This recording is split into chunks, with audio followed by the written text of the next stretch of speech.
Hi everyone, I'm Elwa Fournier from Strongman Archives, and this is Chris van der Linde, the only rookie at this year's World's Strongest Man contest. Chris, how are you? No, well, very well. Thanks yourself. Yes, doing great. So you told me you were training actually this morning. I assume it's a pretty busy period for you getting ready for the biggest contest of your career.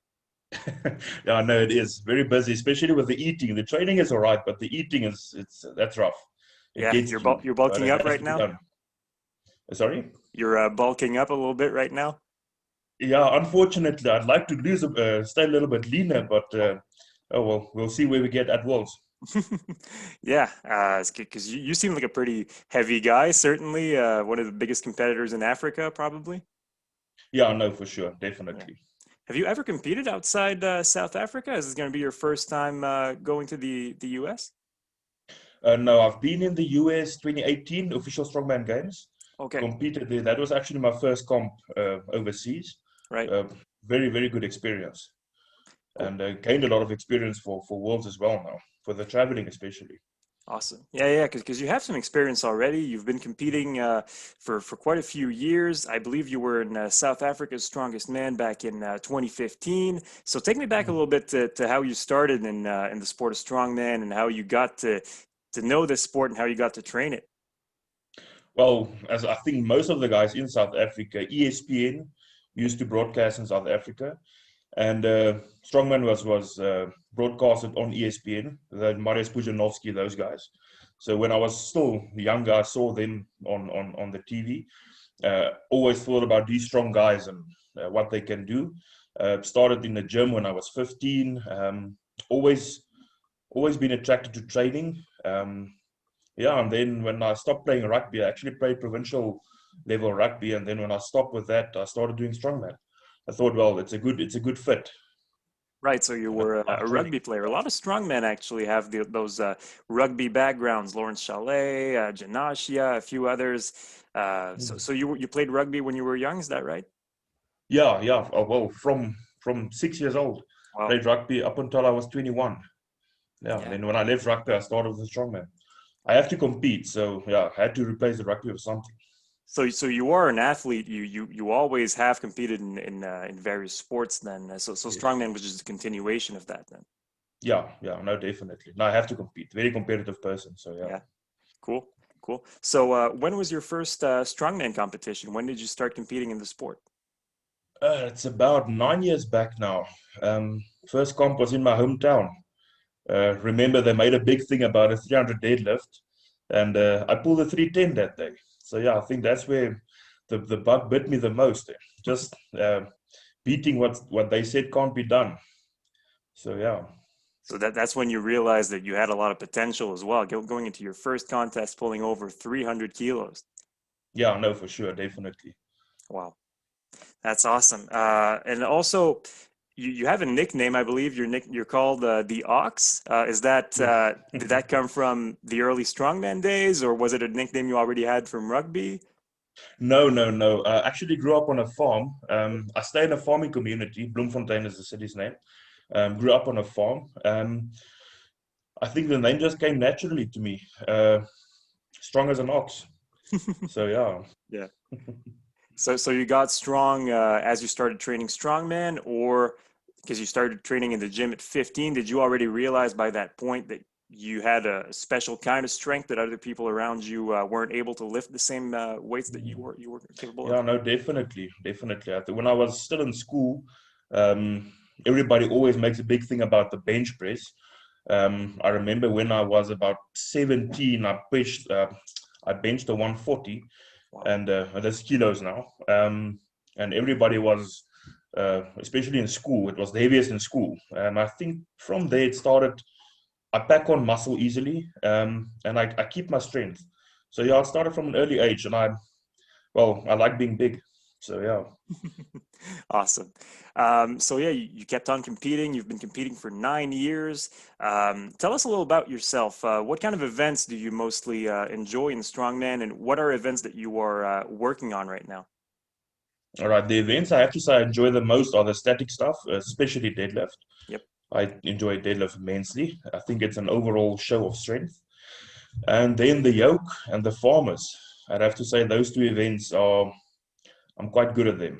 I move a 500 yoke easily, and farmers in training nowadays, it's a 150, easy as well per hand now.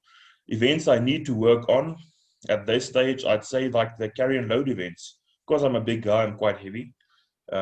Moving around is a bit difficult, but I'd have to say for Worlds, I'm looking good, to be honest. I've never been where I am at now. So yeah, really excited for World's Strongest Man. Awesome. Yeah, I assume it was a really great moment for you when you got the call or the email to tell you you were in World's Strongest Man. Did you expect to get an invite this year, or did it come as a surprise? No, it came as a surprise. I actually was in the swimming pool after training, just cooling off. Now I remember, got an email, check on my phone, got the email, and it was crazy. It was everything was just spinning around, head spinning, and I was like, I actually couldn't believe it. So yeah, it's like a dream came true. Yeah, that's awesome. And going into the contest, you're the only rookie, you're the only newcomer in the competition. Is that something that makes you nervous a little bit going up against all these experienced guys? I actually didn't know it. You when you said it now, I actually thought about it, and I was just, yeah, well, seems that, but doesn't make me nervous. No, actually, Cool. I'm staying in my lane, so not too stressed about the other guys. I'll do the best that I can do, and that will be it. Awesome. So, do you have any kind of objectives in the sport? We have a lot of people who say like, "Oh, I want to win World's Strongest Man." There's other people who say they want to win it 6 times. But for you coming in, as a rookie, what are your goals in this sport for the next few years? Well, to be honest, one of the goals was to get to World's Strongest Man. Right. Um, I'd say goals going forward, definitely podium finish, and I want to pull the 500 deadlift. So Wow. yeah, that's one of my big goals. Because you've So yeah. done 420, I believe, in Africa's Strongest Man. Yeah, I've done 420. It was actually just a powerlifting exhibition. Okay. Right. Yeah, I was actually prepping before I got the world's invite for a 450 in June. Wow. So yeah, and this is all raw. It's out without a suit and everything. I don't have a suit. I don't own a suit. So Yeah. yeah, I don't think a suit will fit me, to be honest. Wow. So, going into World's Strongest Man, there might be a deadlift. In fact, there's going to be a deadlift for certain Hmm. heats. I assume that's an event you're probably hoping to get. Uh, Yeah, definitely. Looking forward to it. yeah, When I saw the deadlift, I was very, very happy. for sure, for sure. So, you've competed a lot in Africa already. What contest did you prefer doing? Because you've been in South Africa's Strongest Man, you've been in Africa's Strongest Man, you've done the Arnold in Johannesburg also. What contest? Where did you learn the most, basically? I'd have to say the contest I learned the most must have been, it's actually two. It's the Arnold in South Africa. Just getting the international exposure made a big difference for me. And then official strongman games, I learned a lot there as well, especially with the travel and just seeing the other guys, what they are doing and how they operate. It made a big difference for me. But to be honest, I'm quite fortunate that I have Gerard, the Lion King in South Africa. He's Right. learned me a lot as well, and he's hosting Africa's, or he's hosted Africa's. So yeah, I'm fortunate. Is he coaching you, Gerard van Staden? Not at this stage, no. I'm Okay. getting some advice from him. I was with him about 2 or 3 weeks back, Okay. and I think afterwards I'll definitely consider that as an option. Okay. So he's not coaching you, but he's helping you out. Yeah, no, a Okay. lot. Okay, great. So obviously, you were Africa's Strongest Man in 2019. Last year, I believe you lost the African crown by like half a point or something. Is that Yeah, something that was a bit of a disappointment for you, I imagine? yeah, no, very, very. It's actually a thorn in my flesh. So yeah, especially when I heard it was half a point, I was quite mad about it. But well, more I'd say disappointed in myself. But no, well, you win some, you lose some. No, no, doesn't help looking back. Must look forward. Keep going. Yeah, for sure, for sure. Um, and going into World's Strongest Man this year, we got the list of events this week. Earlier this week, obviously, the deadlift is an event that you're going to be excited about if you get it in your heat. But what about the other events? What about perhaps the loading medley? You said that's an event you need to work on a little bit. How do you feel your chances are going into the heats? No, feeling really good, to be honest. I think strength-wise, I'm definitely more than prepared. Um, like I said, I'm working on the moving events, and we've still got 5 weeks out, so a lot of stuff can change in 5 weeks. I think when you get to the level, small changes makes a big difference. So yeah, now I'm feeling good, feeling Awesome. competitive, and feeling happy. Awesome, awesome. So you've been training for a long time. You've been getting ready for this opportunity. So you said you grew up on a farm earlier. I want to kind of get back to that. You did some physical labor as well on the farm, I imagine. Unfortunately, not. Okay. Yeah, no, no, no. Like I said, played rugby. Well, not physically loading and unloading. It was mostly what do you call it in English now? Sorry, the word escapes me. Um, hmm? Yeah, it was. We were like planting. Okay. Yeah, like I said, I can't get to the English word now. Apologies. Okay. And so yeah, most of the stuff was done by machine and by tractor and so forth. So yeah. Okay. Yeah, because a lot of strongmen at the professional level have that sort of background. You had Magnus Samuelson, he was a farmer as well. JF Caron comes from a farming background too. So sometimes it helps to build strength to work on a farm. But obviously for you, it sort of came from training. Did you have some ancestors who were really strong, or is it something that you developed yourself? No, had quite a few stories about my great grandfather. Apparently, a huge guy. Had a lot of strength. Never met him, but yeah, apparently he was quite big. And I think the farmers just have good stock. I think we're bred from good stock. To be honest, I think that's the thing with the farmers, and I'm quite proud about it as well. So yeah. Yeah, that's awesome. That's awesome. So what about the competitions that you entered early in your career? You were in South Africa's Strongest Man. You came seventh in 2015, and then it just progressed on from there. What have you improved since those early days?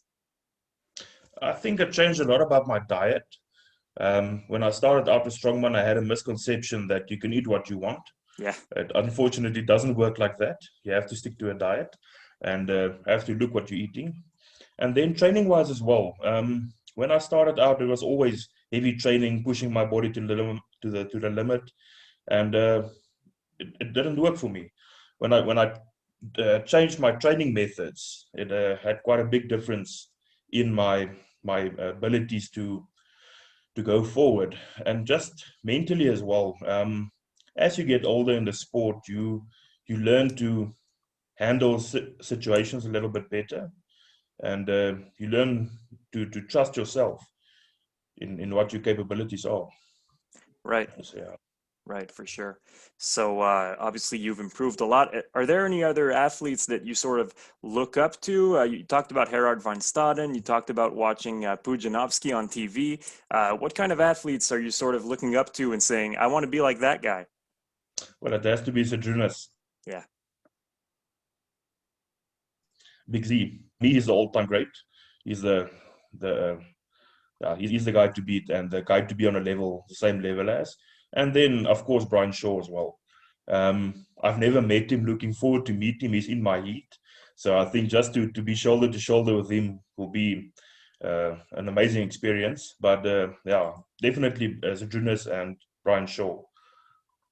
Yeah, yeah, for sure. I mean, these are probably the top two all time, depending on certain people's opinions. But yeah, that's certainly not a bad choice. And indeed, you will probably meet Brian Shaw in your Mhm. in the heats this year at World's Strongest Man. So that's a really cool thing. You're going to meet a lot of athletes, and I assume you're going to learn a lot as well in that first Mm. World's Strongest Man appearance.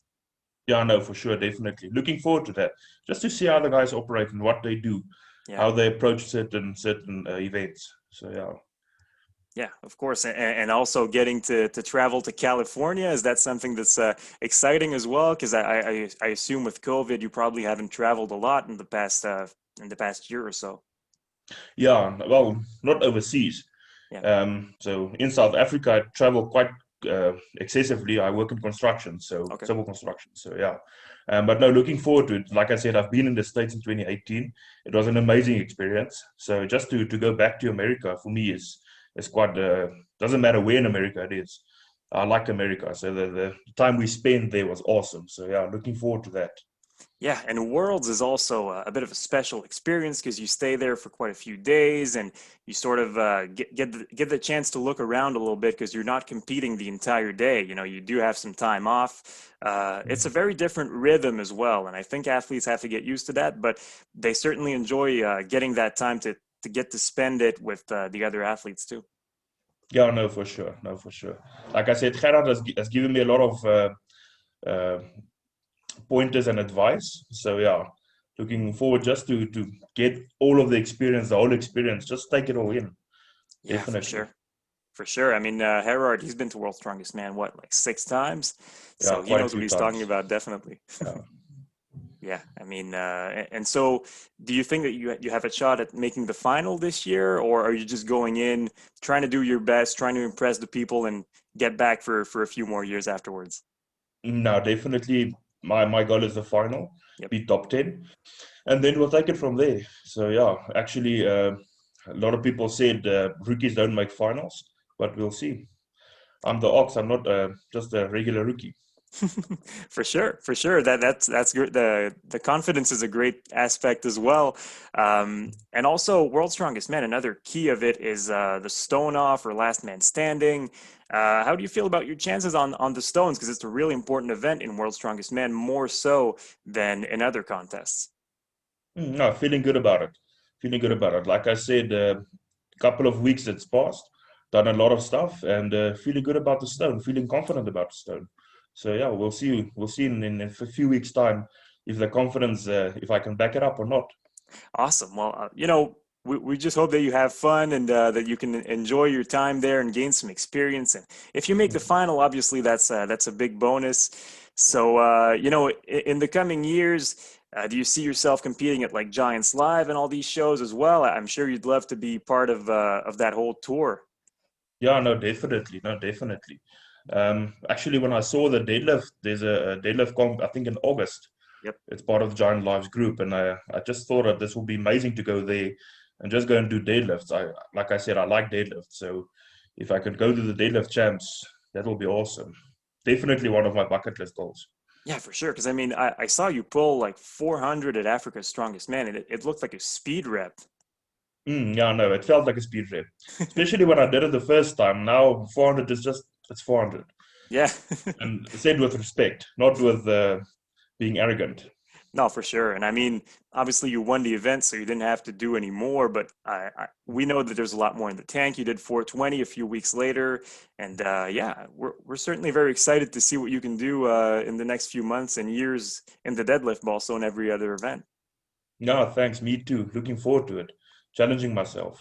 Do you think of competing maybe in powerlifting as well? Because obviously deadlifting without a suit is a big part of it. It is. It is. Actually, no. To be honest, powerlifting, I don't really think it's for me. I Okay. like the strongman aspect more. For me, it's an overall strength. It's an overall body strength. It's not only three well, squat, bench, and deadlift that you're doing, Yeah. but I like the squat, the bench, and the deadlift. Just not competing in it. Okay. So Doing it so my own way. you like the variety of that strongman offers. Yeah. Yes. Not definitely. Awesome. Awesome. Well, thanks very much, Chris, for taking the time to talk to me today.